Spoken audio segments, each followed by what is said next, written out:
Fellow booktubers, how many times has this happened to you?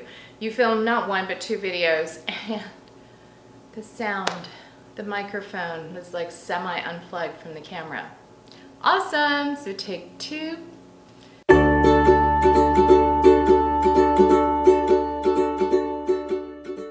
Spookathon, TBR. Okay, let's see if I can do this from the top of my head. Read a thriller. Okay, well, thrillers. I have plenty of them here, but let's face it, I'm never gonna read 5 books in a week, or that would be like semi-impossible. I think I've done that once, and maybe it was the first Chiclitathon. Thriller, I'm reading Middle Game by Shauna McGuire. Not exactly a thriller, but we're gonna pretend that it is one. Because it's kind of got some Stranger Things vibes. And it takes place from like the late 1700s all the way up to current times. I want to say I'm only on page 37, but I think I saw the date like 1980 or 1990 in here. So it's about these alchemist society and this one woman who starts a project which is sort of like Frankenstein. She puts together dead bodies and brings them back to life. So it's very kind of Mary Shelley, perfect vibe for Spookathon. And the result of what she's done going forward in time. It skips timelines. It certainly has a pretty medium-sized cast.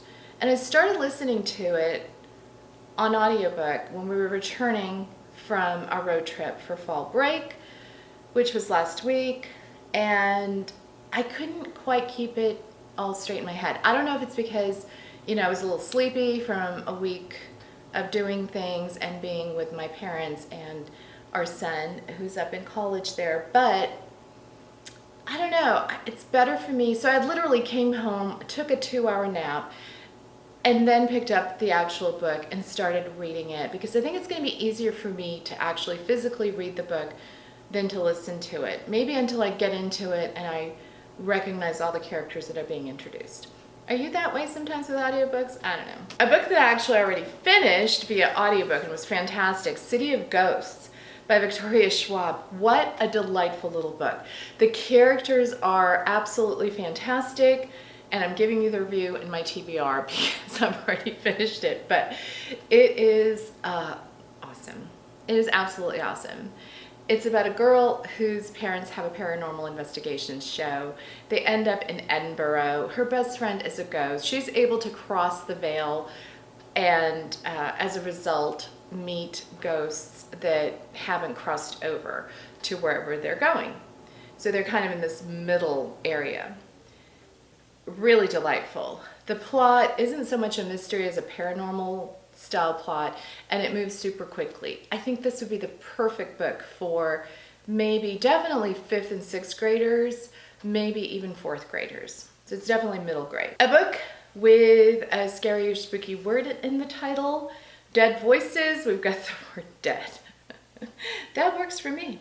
This is Catherine Arden's sequel to Small Spaces, which I read for Spookathon last year and absolutely loved it. This time, instead of going on a field trip to a spooky farm, that was Small Spaces, the kids, they're the same kids, are going to a ski trip to Mount Hemlock. It's another fun-filled trip, it says right there in the synopsis. So, yeah. Awesome. A book I wouldn't normally read. I never ever pick up horror. Just don't. I get too scared. I have to put it in the freezer. Like, I can't remember, was it Rachel on Friends? Rachel and Joey. The Bone Houses by Emily Lloyd Jones. Emily Lloyd Jones, I happen to know, lives at least part of the time in Mendocino, California. There's a cute little bookstore there that we have visited a number of times, and it's just adorable. She always has signed copies in there. I was hoping one day that I'd run into a signing, but I haven't so far. This is about a family of grave diggers, and their business, I think, is not going that well. But part of their problem is that corpses are now rising. So it's labeled horror. I'm thinking it's going to be very paranormal by the synopsis. family drama, YA book, female main character. And you know, this is an example, my friends, of a book that's not too long.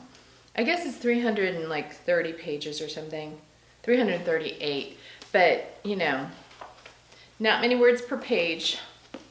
So it's something that this Sophie can read relatively quickly. Oh yeah, spooky setting, really any one of them, but let's just say the Dead Voices one, or the Bone Houses. It takes place in a graveyard. So that's what I'm reading for Spookathon.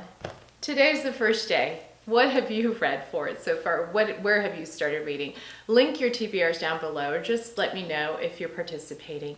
And thanks so much for watching. I know it's been a while since I posted. You think I'd have a lot of free time these days, but somehow setting up the camera and chatting with you and then editing the video is just a little too much for this mom sometimes. But I'm so grateful you come back. Give me a like, won't you? Hit subscribe, hit the bell icon because it'll let you know when I post. And yeah, I'm gonna give it the old college try here. Thanks for watching. See you next time.